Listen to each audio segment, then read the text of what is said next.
I've been an internet marketer for several years now. One thing I've noticed is that a lot of the marketers that create software products are the ones that end up having seven-figure businesses. So that's one of the reasons why you want to get into the software business. I'm not saying that you're going to have a seven-figure business or a six-figure business, but it is a very lucrative industry. Software products, they have a higher perceived value than all other forms of digital products such as ebooks, video courses, audiobooks, etc. And another advantage to getting into the software business is the barrier to entry. There's not much competition out there. If you create a software product that's, you're not going to have much competition with that compared to other forms of products. For example, if you write a how-to book on a certain topic, you're going to have lots of competition for that book. There's going to be lots of other people that's going to write something on similar topic. Okay. Now, this course will cover the following topics. It's going to cover how to come up with ideas for your software product, how to come up with the features to include in your software product, how to find software programmers to create your software product, and how to manage your project. Coming up with ideas for your software. So before you create a software product, you need to know what it's going to bring to the table. You need to know what problems it's going to solve, because that's what what software tools do, is that they solve problems or potential problems. Okay, so first let's start with ourselves. Okay, do you have a problem in your business or personal life that can be solved with a software tool?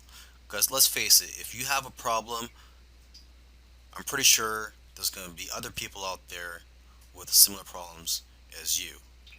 Okay, so your problem is not unique to yourself. You must also know your target audience that you plan to sell your software to. So basically, it comes down to two things. Okay, consumers have a particular problem that needs to be solved, and two, they are looking for something that will make their life easier.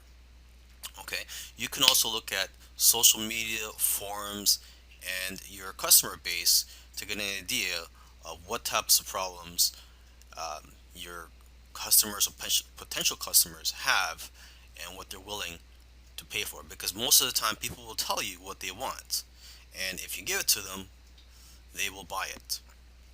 Okay, and oftentimes it's simply a matter of taking something that already exists and making it better, or expanding on the current software. So you got to ask yourself, what software out there has room for improvement? Okay, and you got to remember this: it's not about just creating and selling software products. There's a lot of money to be made in selling software products. Don't get me wrong, but it's also about knowing what software products to create. So that's why it's important to know your target audience and know what it's like to be in their shoes.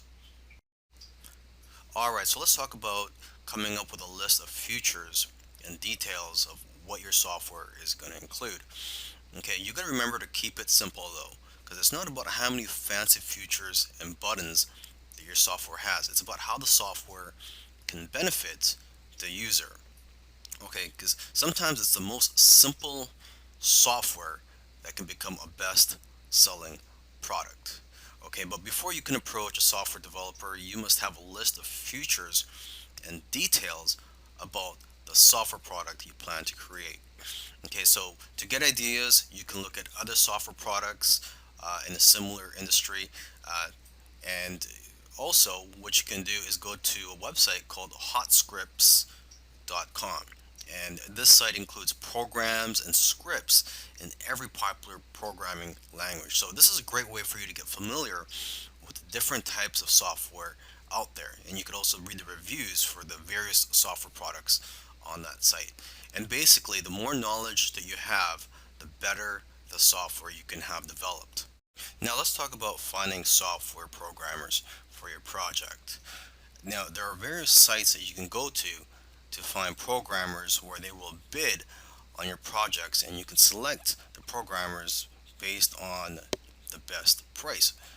But remember, you have to also make sure to select programmers based on their skills, and how well you feel comfortable working with them. Okay, so I've listed a few sites, the most popular sites where you can find programmers. There's rentacoder.com, elance.com, scriptlance.com, and guru.com. And you can also go to coding forums or other types of forums where programmers hang out to find people that are passionate about creating software products. Okay, so now when you visit these sites where programmers could bid on your projects, you have to know how to present your project. So make sure to first view how other people are listing your projects and how they are describing them on these sites.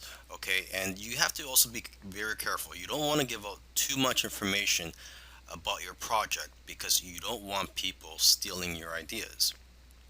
So when you first post a project, the information that you should reveal at first is what is needed for the programmer to know if your software product is something that they are qualified to work on.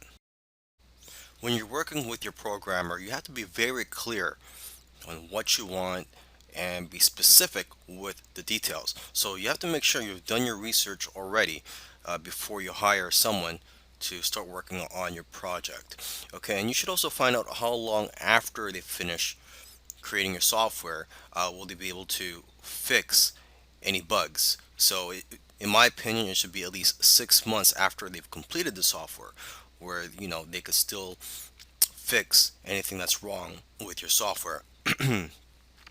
Another thing you want to do when you're creating a software product is not to just outsource everything to the programmer and then just be hands off.